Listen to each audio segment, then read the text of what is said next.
नमस्कार।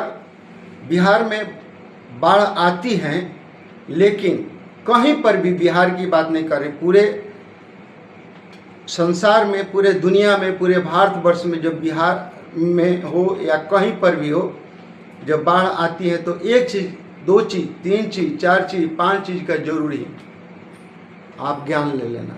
पहला बात कि कभी भी जब बाढ़ का पानी बढ़ने लगे तो बच्चों को पानी के किनारा बिल्कुल नहीं लेकर के जाए, क्योंकि बच्चा बच्चा होता है, खेलते खेलते पानी के किनारे से वो थोड़ा सा आगे जाएगा और उसको धारा खींच लेगा और प्राण पखेरु हो जाएगा।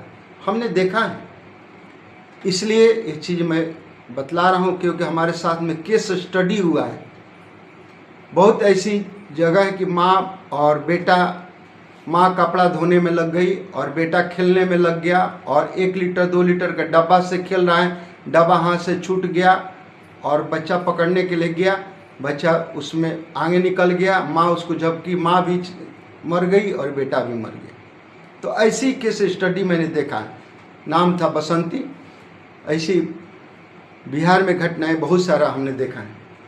अब चलते हैं कि उस पीरियड में जितने जमीन के अंदर में बिल होता है, छिद्र होता है, सभी जीव जंतु, खास करके सांप और बिच्छू और बहुत सारे जहरीले जीव जंतु अपना रैन बसेरा किए रहते हैं, उसमें पानी चल जाता है, बाढ़ का पानी। तो वो लोग क्या करते हैं कि बाहर निकलते हैं, आशियाना लेते हैं, और आशियाना कहाँ लेंगे, आपके भी घर में पानी जाएगा तो आप भी ऊंचे स्थान पर जाएंगे और वो भी ऊंचे स्थान पर, खाली जगह पर जाएंगे। बात सच्चाई है। अब चलते हैं कि यदि आप ऊंचे स्थान पर अपना घर बना लिए, वो भी अपना वहीं पर आशियाना बना लिए, तो उनको भूख लगेगी और रात को निकलेंगे। यदि आप मच्छरदानी नहीं लगाते हो तो आपके बाल बच्चे, परिवार को डसेंगे और ब्लड को चूसेंगे। बहुत सारा ऐसा जानवर है। तो ये चीज़ को सावधानी रहना है कि कभी भी बाढ़ आती है या बाढ़ आने से पहले अपने रिश्तेदार को या सुरक्षित ऊंचे स्थान को चयनित कर लेना है। तीसरी बात कि जब बाढ़ की पानी आ जाती है तो चंपा कल डूबा हुआ से पानी चला करके न पिए, क्योंकि डूबा हुआ चंपा कल का पानी दूषित हो जाता है, प्यास तो बुझानी पड़ेगी।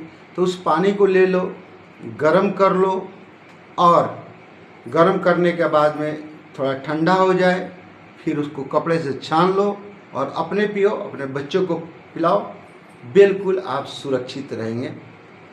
साथ ही साथ आप कहीं पर भी आप ऊंचे स्थान पर जाते हो, एक साथ और भी कह देता हूँ कि बाढ़ आने की अफवाहें बहुत सारा होती हैं, तो उस समय खास करके प्रेस, प्रशासन और SDRF, NDRF, नागरिक सुरक्षा, आपदा मित्र, red cross, scout and guide, ऐसी संस्थाएं हैं, उनकी बातों पर ध्यान देना है, दूसरे के बातों पर ध्यान नहीं देना। वो अफवाहें बातें होती हैं कि बाढ़ आ रहा है, बाढ़ आ रहा है, और आप घर छोड़ करके, खाली करके चले गए और पीछे से आपका सामान वो खाली कर देंगे, आपका पूरा सामान खाली कर देंगे।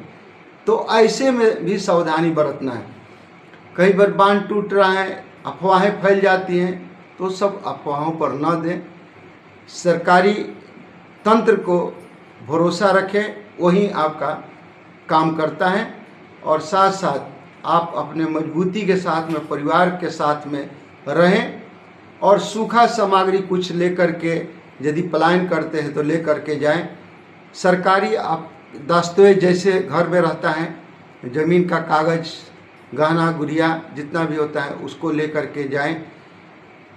और घबराने की ज़रूरत नहीं है, बाढ़ कुछ समय के लिए होते हैं, सुरक्षित स्थान पर जाएं। सरकार द्वारा भी कम्युनिटी किचन चलाया जाता है, उस स्थान पर जाइए, सुरक्षित रहता है। आपके बच्चों के लिए बहुत सरकार व्यवस्था करके रखती है, 3 समय में भोजन कराती है, वहाँ पर बर्तन से लेकर के कपड़े लाता, थाली, बच्चों के लिए दूध, मवेशी के लिए चारा, सब कुछ व्यवस्था सरकार करके रखती है। तो घबराने की बात नहीं है। सब जगह आप लोग अपना दिमाग का इस्तेमाल करना और सुरक्षित रहना और बातों पर जो बोला गया उस पर ध्यान देना। गणेश सर का नमस्कार स्वीकार करना। जय हिंद, जय भारत।